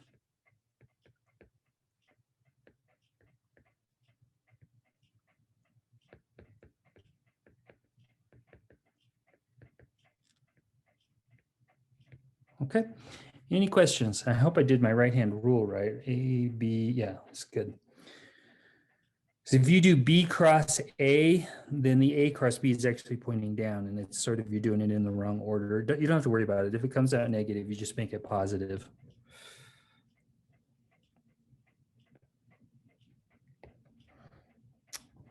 Okay, so they may give you some problems like that in the homework.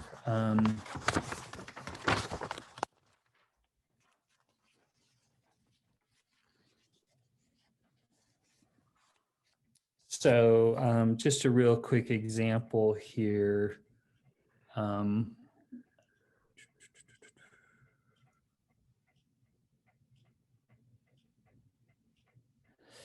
There's just a couple of, how are we doing for time? 7:10.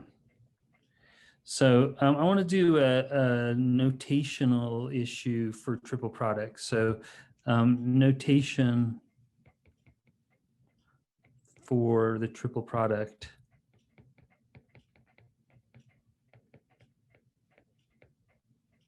Okay, we say A dot B cross C. And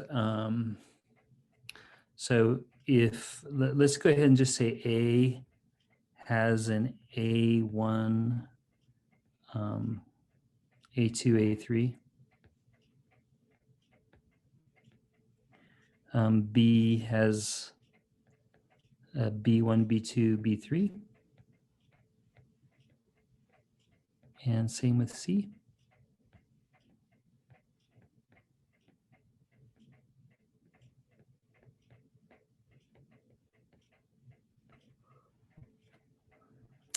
And if we do A dot B cross C, it's implied that the cross product has to be done first. So you can get that vector that A is dotting with. So it would look like this: A dotted with the B cross C, that's a cross product. So you're going to do the I, J, K like that. And then the B1, B2, B3, C1, C2, C3 like that. Okay. So A dotted with that cross product. And then maybe take a moment and let's just work that out so that you have the A. And I guess I'll write down what A is. So A is a vector that has an A1, A2, A3. You know what? I'm not even going to do that. I'm going to write with IJKs. So let's do it this way. So this is going to be A1 I hat plus A2 J hat plus A3 K hat. And these are all the same, just different notations. Okay. And then the cross product is going to have an I hat times a minor. Again, remember you have to block out the row and the column for I hat. So the minor is going to have the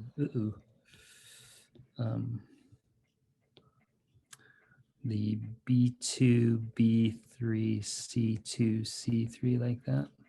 And then minus J hat. And that gets, I'm blocking out the row and column, B1, B3. C1, C3. And then plus the K hat.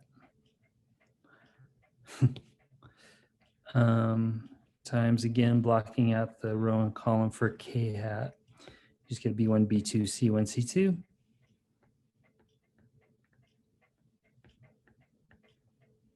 Okay, and now you can go, I'm gonna go ahead and treat these as two vectors. So when you do that, this is a dot product between the two. And I'm not gonna evaluate the minor. I'm just gonna run I'm gonna multiply the I hat parts. So you would have A1 times that first minor.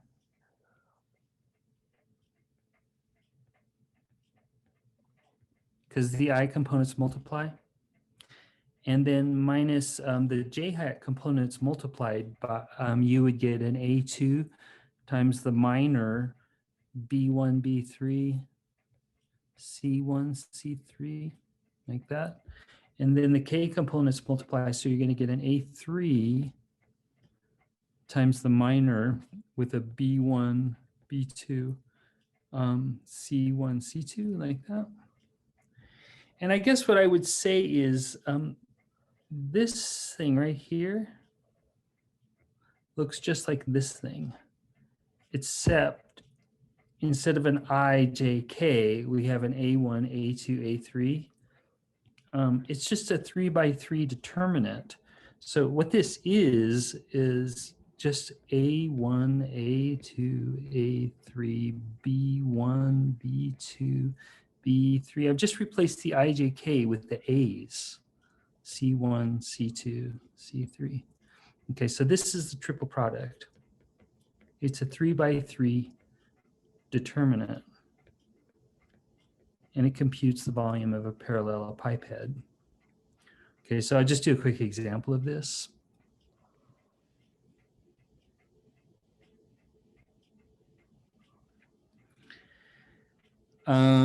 So A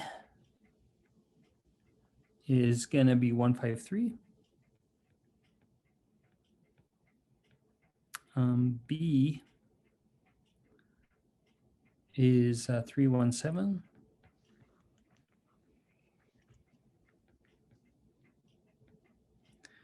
And C is -2, -3, 4. Like that. Okay.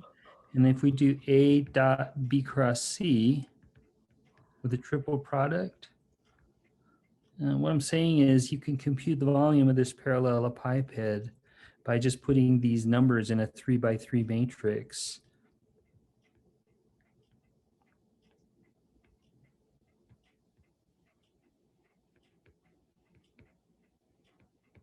Like that. And that's actually a super easy computation. And it's just that we don't use an IJK. We use a 1 times a minor minus a 5 times a minor plus 3 times a minor. Okay, now the minors are found by blocking out a row and a column. So for the 1, you block out the row and column for the 1. And the minor is just 1, 7, -3, 4, like that. For the 5, you block out the row and column for the 5, and you get 3, 7, -2, 4. And then finally for the 3, we block out the row and column for 3, and you end up with 3, 1, -2, -3, like that. Okay, any questions about that part? And then remember, we multiply diagonally downward, then upward, and subtract.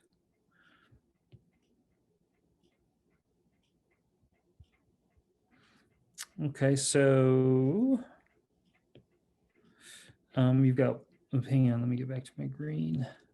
Okay, so you've got 1, and inside here I see 4 minus -21, which is 4 plus 21, minus 5. And here we're going to have 12 minus -14, so I think that's 12 plus 14.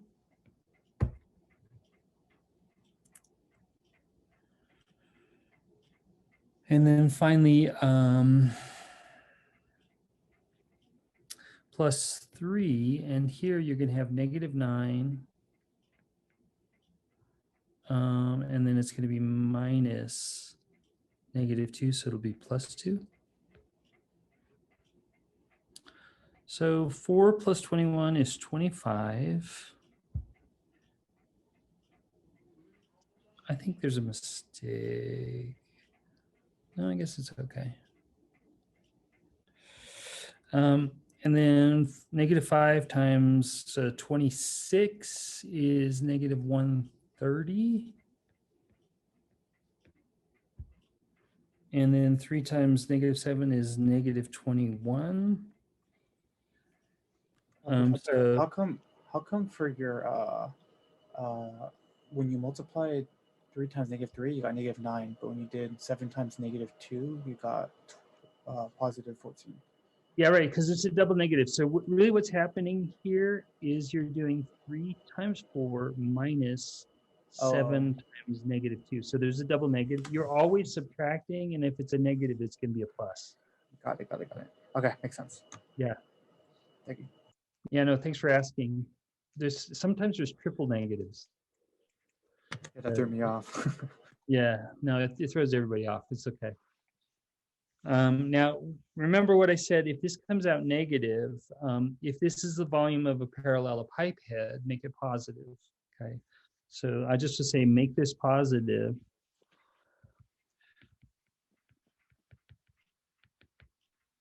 If it represents a volume.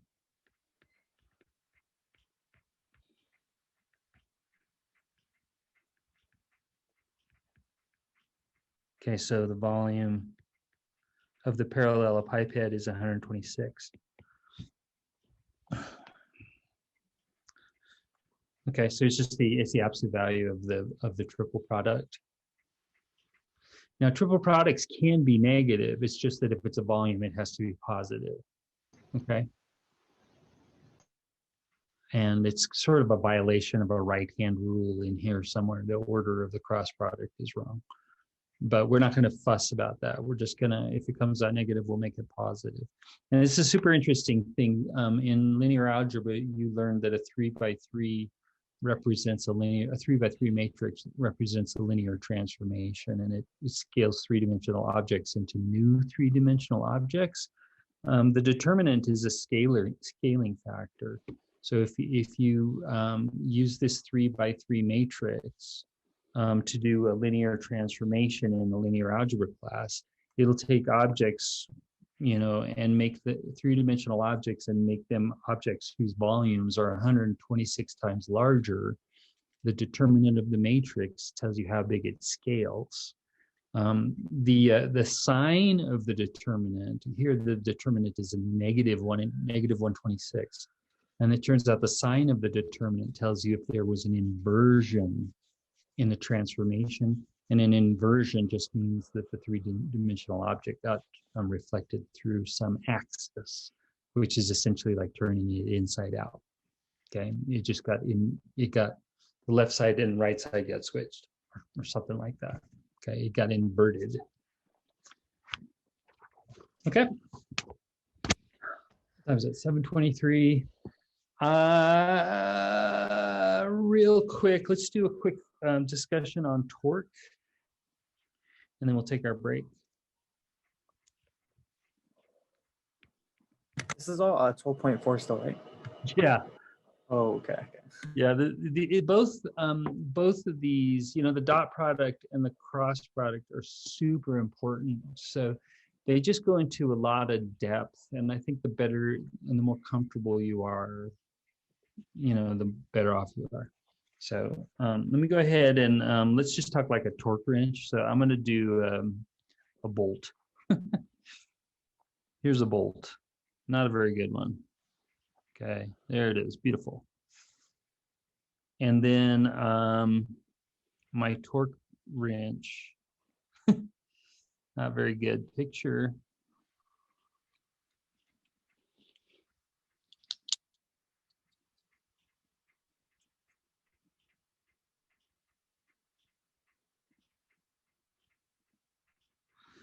like that.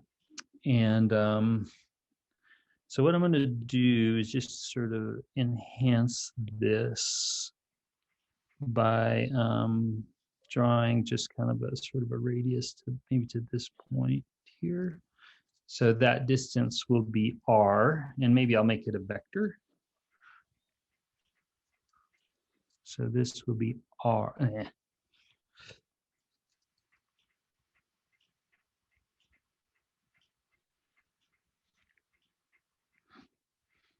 That's hard to see, I know. Okay, so that's my R. And then I'm going to apply a force, but I'm not real smart. I'm going to apply a force in the wrong direction. So here comes my force going like this. So F for force. Okay, I'm making my life a little hard. The only force, the only part of my force that actually gets applied to the rotation of a bolt, or a nut, I should say, on a bolt, is the perpendicular component of the force.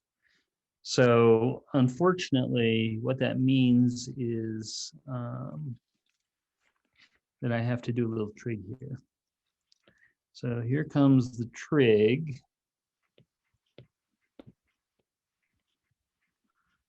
So I'm trying to draw a perpendicular now.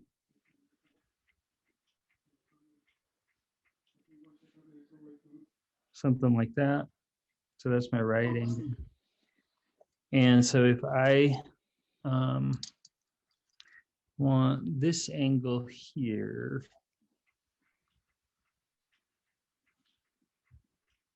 I'm going to do one more thing here. So I've got to get the angle between these two vectors, and I believe it's this angle here is my theta.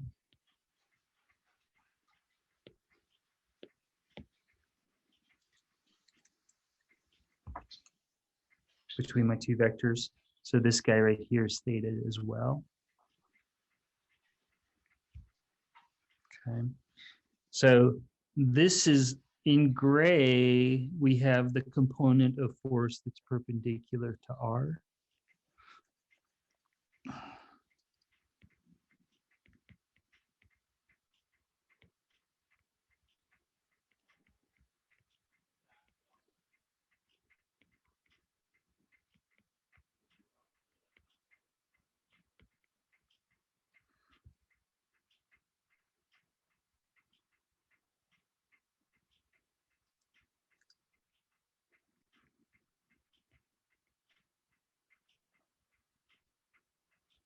And so using sine and cosine, we would take r sine theta or r cosine theta. And r is actually the magnitude of our force here. So this would be magnitude of F,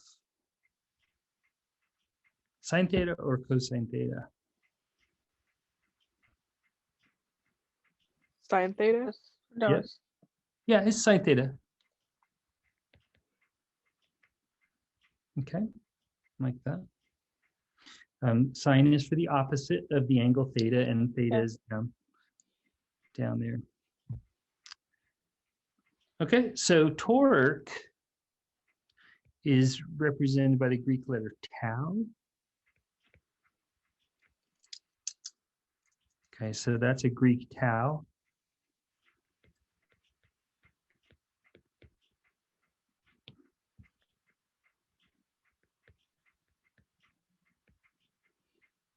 But of course, forces in 3 dimensions are hard. You know, there's some trig involved here, so these angles are difficult to measure.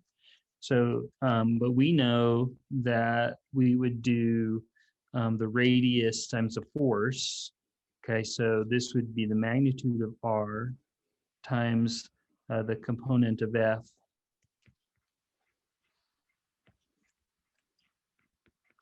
perpendicular to R.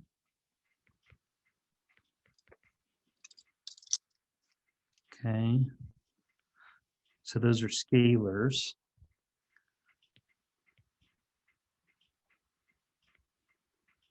Of course, this is just magnitude of r times magnitude of f sine theta.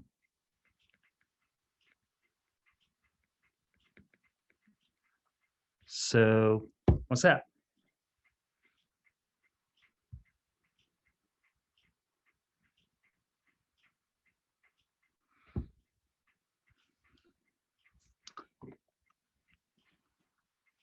So if there's trig, it's either a cross product or a dot product.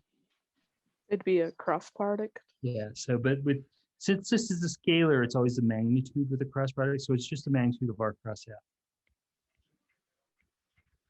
Okay. So this is how we compute torque. So torque is just the magnitude of r for radius cross f. The units are the same as work. Where is it? Where's the computer? Connected. Is yours on? No. So we can hear that, sorry. So the units are the same as work, which are in metric. They are J for joules, which is Newton meters. That's a J. And in imperial, it's just foot pounds. Normally foot pounds. Okay. And I've mentioned to you that my torque wrench says Newton centimeters on it. So in practical applications, it's reasonable to think if you're talking about torque wrenches or something, Newton meters are too big, kind of. So they do Newton centimeters, which are more, those are kind of of the scale that you're actually able to turn a bolt at when you're doing it with your bare hands. But you know, you guys, I think we've gone long enough. So let's go ahead and take our break. And I'm going to let you guys, if you have questions on torque, I'm just going to let you ask me during the question and answer time next week, if you like. And these are not hard problems. You're just taking a cross product and then the magnitude for the two vectors. So I'm just going to let you guys let me know if you have questions about it. And we'll call this topic complete after a couple of hours of work. So let's go ahead and take our break. Let me stop the recording here. So